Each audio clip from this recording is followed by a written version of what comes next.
Welcome back to ATVN. What can I tell you? Today, the USC Trojans officially introduced Cynthia Cooper-Dyke as the new head coach of the women's basketball team.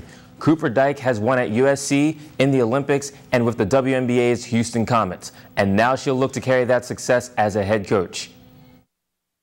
If you had asked me when I started coaching years ago, what was my dream job? Where did I want to be? I wanted to be home. I wanted to be here. I wanted to be at USC. Cooper-Dyke is the program's first female coach since former teammate Cheryl Miller led the team from 1993 to 1995. Cooper-Dyke replaces former Los Angeles Sparks head coach Michael Cooper. The Trojans finished last season with an 11-20 record. By most accounts, the 2013 season has been a great success for the sand volleyball team at SC. We're talking about a new stadium, an alumni game featuring silver medalists April Ross and Jennifer Kessie, and a 12-5 record going into the USA Volleyball Invitational. That said, players and coaches are getting ready for the biggest weekend of the season at windy Hermosa Beach. We need to do well because this is where they're going to choose the national championship teams that go back to Gulf Shores, Alabama to represent in the national championship this year. So it's everything. It's a do or die. It's a win or go home. Every saying that you've ever heard about any sport, that's what this is for us this weekend. I feel like our team has come a long way since the beginning of the season, and I feel like we're just getting better and better. So I feel like this will show what we've gone through so far, and once we make it to the Nationals, that it's just going to show us as an even better team than we are going to come out as in Hermosa. The Lady Trojans will start the tournament Saturday against Long Beach State, Bakersfield, and Loyola Marymount. Coach Collier hopes to at least take 2 of those 3. Another team that might see their season end soon is the lacrosse team. Only the top 4 conference teams play for a championship, and the Lady Trojans are currently on the outside looking in at 5th place. I'll have to continue to improve, work on our stick skills, work on our fitness, and just always keep getting better every day. Well, we've had a lot of tough losses this season, so we're hoping to end the season with wins and put together everything that we've learned so far and just end on a good note.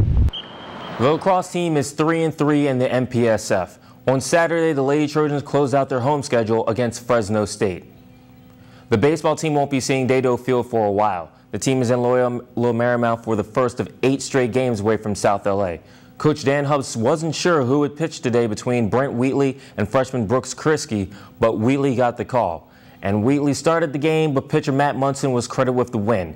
USC won 5-2 against Loyola Marymount. Senior outfielder Greg Zebrak led the team with 3 hits and 2 RBIs. Tonight, the Los Angeles Dodgers will play the second of their 3-game series versus the San Diego Padres. Zach Greinke was supposed to start tonight, but he is recovering from a broken collarbone, so Chris Capuano will start for the 7-6 Dodgers. The Pacific Division champion Los Angeles Clippers are on a 5-game winning streak entering tonight's home finale against the Portland Trail Blazers. The Clippers can clinch home court advantage over the Memphis Grizzlies in round 1 by winning tonight and tomorrow in Sacramento. We spoke to USC Athletic Director Pat Hayden today about the passing of Pat Summerall.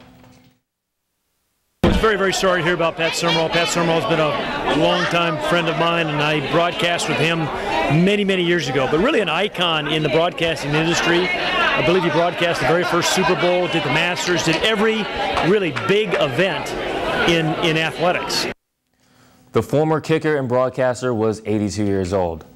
Sports Illustrated will pay tribute to those killed during the Boston Marathon on the cover of their next issue. The cover features 78-year-old participant Bill Ifrig. According to SI, Ifrig got up and finished the race after the explosion. The story hits stands tomorrow. And just to emphasize what sports can do to heal and unite and bring us together, the Chicago Tribune paid tribute to the city of Boston through the sports section front page. All of the major sports teams became one with the Boston teams: the Red Sox, Celtics, Bruins, Patriots, and Revolution. And just on another note, the Boston Celtics were supposed to host the Indiana Pacers tonight. The NBA decided to cancel that game. It won't be rescheduled. It's the first time in 60 years that all the NBA teams won't play the same amount of games. Seemingly a good choice by the NBA there, huh? Makes sense given the circumstances. Thank you so much, Law.